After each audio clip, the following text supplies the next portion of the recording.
Okay, so box jump, so power. So when I'm gonna teach somebody power, what you wanna think about is there's two ways of doing it, an athletic way and like a general way, right? The athletic way, you wanna overemphasize dropping down fast because the energy you're dropping down fast, you're gonna go up fast. But first we're gonna talk about the stance. So when I teach somebody what stance they do, like on a squat too, a lot of times it's like, I have them do a couple of jumps and wherever they land, that's my stance for jumping or squatting, usually. If I don't know, like an assessment or whatever, I might use that if they can jump even. So I'm gonna have you do a couple of jumps. There you go, and land. So that's natural. Do it again. Let's see if you land on the safe spot.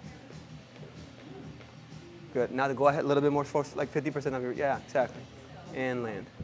So it's pretty even. So every time you kind of land it here, it isn't wider or narrower. So that's probably gonna be your jumping height. So from there, I'm gonna have you go close to the box. One thing I want to emphasize is coaching how close to the box we are. So I first started, hey, I'm gonna have you squat, and as you squat, drop your arms. If your arms touch the box, then we're gonna back up a little bit. If your arms don't touch the box, then we're probably good. We wanna be a little bit away from the box so we don't hit it, but we also don't wanna just directly go up. We wanna go up and over the box, right? So I'm gonna have you go a couple of times, squat down and bring your arms down. Start with your hands overhead, yep. Bring your arms down as you're squatting, good. Good, so you're probably a little bit too far, so actually get a little bit closer to the box. Try it again a couple times. Nice, okay, so that's not bad. So we got your stance, we got your height away from the box. So what I'm gonna have you do now is you're gonna try to pop yourself up, jump yourself up. Don't worry about anything too much. I just want you to think about landing on a glass table. You're gonna land softly, very softly, okay? So just go ahead and try to do that. Yes, okay, perfect. So how did it feel? Do you feel a lot of tension in your knees or anything? Let's do it a couple more times. Good. So you see how you're barely getting over it? That's perfect. So on a client, I just want to tell them, hey, I want you to just barely getting over it, especially in the beginning when I'm teaching them. Okay. Now, if you feel like if they're older and you're like, I'm not sure about this, I would always start them really low, like a 3 or 6 inch, and then go from there. Now, somebody that's more athletic, let's say I'm teaching Kelly W. She's somewhat athletic, but she's never boxed before. I might bring her a little bit higher, like a 12 inch, right? But I'm still coaching that her toes are being picked up on somebody that's older. I don't necessarily have to do this with every athlete, but toes are picked up when you're releasing, right? So you don't trip over here. You don't want to have your toes pointed down. You want to have your toes up and over, right? So toes up and over. So we have our stance. We have our height away from the box. We have our, once we jump up, we land softly on the box. And then the last one is making sure our toes don't break. So let's say somebody messes up.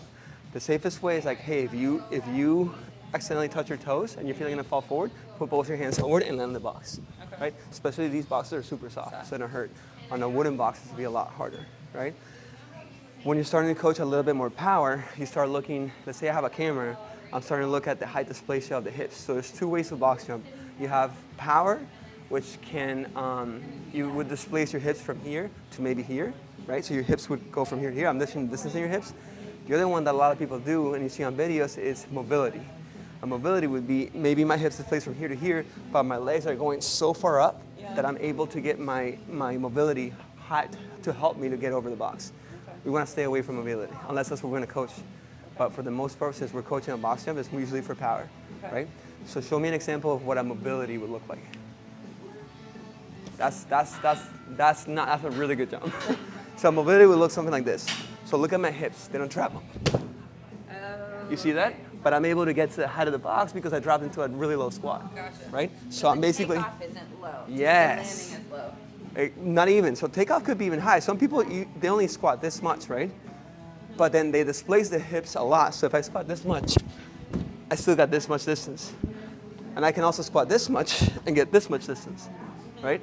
But it's more like this one, I usually tell people a quarter squat. Okay. Get down into a quarter squat and then jump up. Some people do it more. I do it usually lower. Some people do it less. Some people go into like an eighth of a squat. But what I'm looking at is for you not to do, let me see, if I jump from here, is for you not to do this. So I barely jumped up. Do you see the difference? So I just moved my legs up and over. That's all I did. I want to be able to get my hips up and land into it. Right? So if you're looking at my side, you can see the difference between this. I got like this much distance, and you can see the difference between, right? So that's what I'm looking at. And you hear in the box too. If it's like that's usually mobility. If it's like, because usually people can go, and you don't hear any sound. It's really hard for you to make a sound, for you not to make a sound if you're just barely going over. Because you have to stop yourself ahead, right? Okay. Usually. Not saying all the time, but usually. Any questions? So, yes. So the loading before we take off doesn't matter as much. Not necessarily. Pick I it mean, up. you can test it out. I mean, everybody's different, so. Everyone's different. But I always thought that the more I load, the more power I'm gonna Not get. necessarily, no. Okay. Not always. Some people might. It depends on the body levers and stuff like that. If you have somebody that naturally goes like this and they're jumping high, I wouldn't necessarily try to make them lower. Okay. I would have them try it. Hey, maybe one set we'll go low and one set we'll stop ourselves short and see what it looks like. What does it feel like? Do you feel like you get more power? You could also do that in the first time you're teaching someone, right? Hey, okay, so you jumped a quarter. Let's try to get the next set. When we go for the next 5, I want you to get lower into a half squat, into a 90-degree squat. And then the last one, I want you to barely bend and see how high you can get up. But you haven't tested. And that's also, you can see a difference in hip displacement, right? Hip displacement, not dysplasia.